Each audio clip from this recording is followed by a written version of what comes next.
Chapter 16. In the dead of night, the desert is freezing. Hotaru has fainted, and Aziza, with little strength, carries her forward. Her body, covered in goosebumps, lips cracked, fingers stiff. She shivers with intensity, similar to fear, and her foggy, shaky breath is heavy. Thankfully, the terrifying monsters are gone, but still they're left to roam the endless desert. With each step, her energy dwindles, slowly succumbing to the cold sands.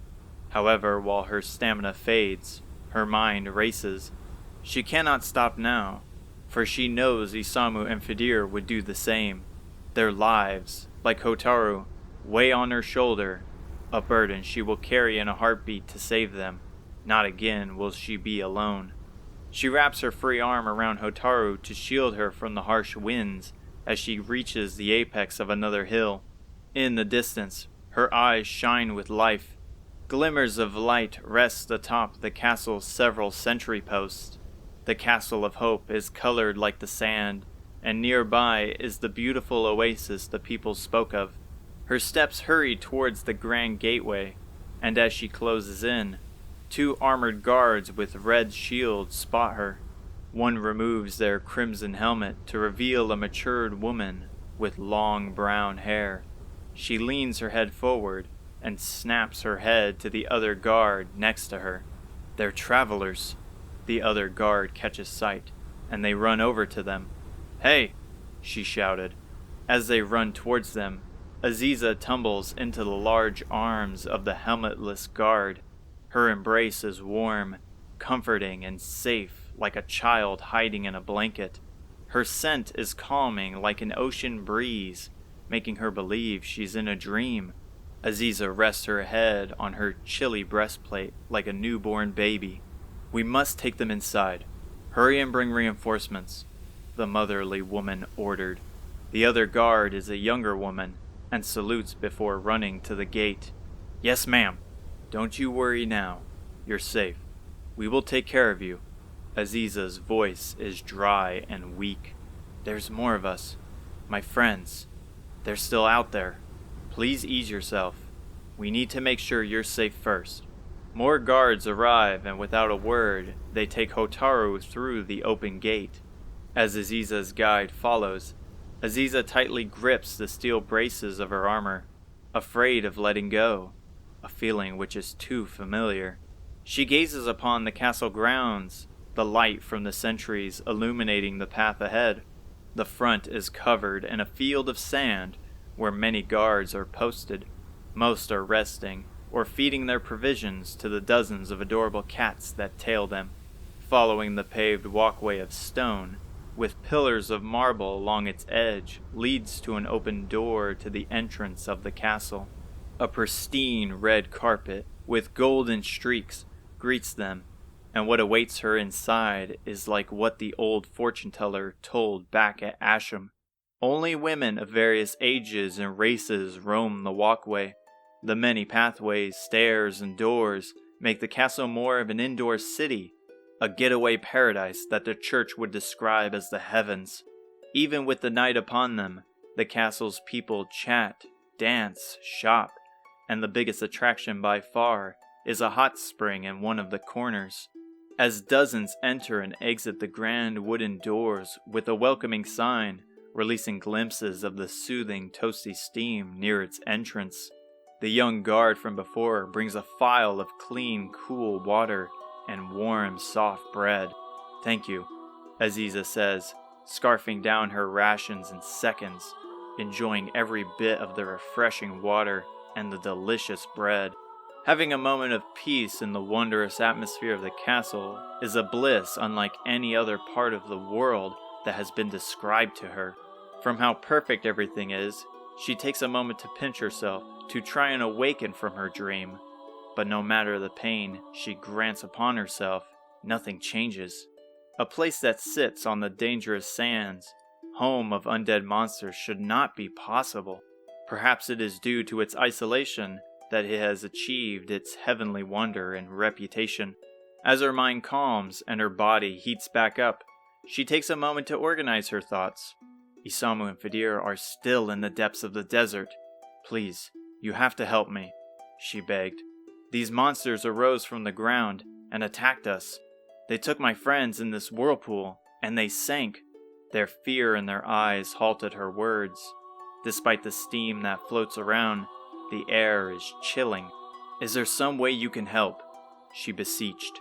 They hesitate, and the older woman speaks. I'm afraid your friends are gone. Her dark skin washes its color away like wet paint. Her heart beats with intensity, yet feels dead. Her voice is a whimper as she cries, but her body wants to scream. She falls to her knees, holding back the flooding tears. Not only has this news tore her apart, but to explain to Hotaru the death of her brother kills her. I'm sorry. They were consumed by the desert's curse. A soft voice emerges from the nearby stairs at the center of the castle. What is the commotion about? Aziza tilts her head up to find a glamorous woman. She wears a glimmering white dress that exposes most of her glowing brown skin, akin to the desert sand in the hot sun. From silky hands down to her bare feet, she is decorated with rings of various and bright gemstones. Her deep brown eyes shimmer like the midnight stars, and her jet black hair adorns a beautiful golden crown. Her voice and smile are angelic, with each word that leaves her luscious lips. Your Majesty, I didn't mean to disturb your slumber, the eldest shouted, quickly kneeling down whilst the others soon followed. She reaches down to Aziza with a gentle hand. No need to fret. I simply heard this young woman's cry, and had to help. Now, raise your head, little one. Aziza reaches out and grabs her hand that is as soft as a newborn's skin. She has an addictive and intoxicating aroma that makes her guard's perfume seem like a cheap imitation sold by a con artist. Though her anxiety has spiked, the queen's sheer beauty has her frozen like a statue. If Isamu or even Fedir saw her, they would have melted into the floor. Even with all the chaos happening, Aziza remains calm in her speech. Your Majesty, I need to save my friends. They fell into a sinkhole when we fought against these monsters at the dead of night. I managed to escape with one of my friends, but please, there must be a way I can save them. I refuse to believe they are gone. She appears to ponder for a moment as she softly caresses her perfect hands, her nails and eye catching deep red. Follow me and I will explain the situation. The rest of you have done great in keeping the peace. Return back to your post. Yes, Your Majesty. The beautiful queen steps onto the stairs with each soft step, while Aziza still drags her feet, exhausted by the days of trudging. As my subordinates said, your friends fell victim to the desert's curse. Not many have survived the plunge into the depths. However, those who have speak of an underground graveyard full of lost spirits. So they can still be alive? Potentially.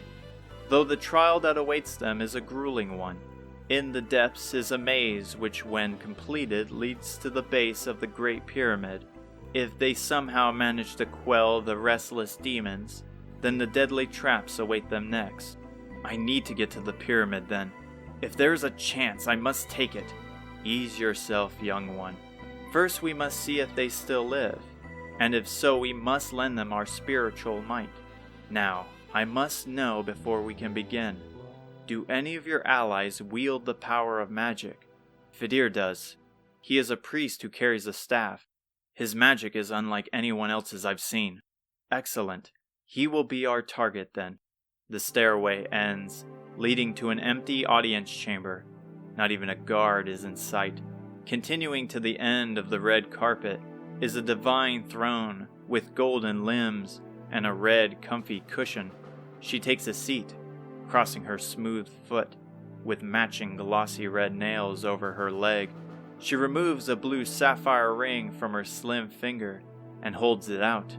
Take this ring, the prayer ring. The underground is covered in a thick miasma that dispels all magic. With this ring, you can transfer your spiritual energy over to him to counteract the miasma. However, your bond must be tightly knit for it to work. Once the ring signifies his life force, I will send out some soldiers to retrieve them. Thank you, she cries in response. The whole thing sounds like bogus, and with her luck from the fortune teller, she doesn't have high hopes, but she must try. She looks deep into the shining ring. It carries a faint, sweet smell of jelly. No doubt if she were to take it back to Asham, she could make a fortune to last a lifetime. She holds it close to her chest. Her soul cries out to him, in hopes that her energy can reach them. She softly begs the goddess above for the ring to work, with each plea getting louder. Fedir, please hear my cry. Please let this ring work. I can't go forward without you two. She holds it tight, and the silence of the empty chamber shatters. An unpleasant sound echoes throughout the room. Did it work? She opens her eyes and stares down to the gemstone to see a huge crack across its surface.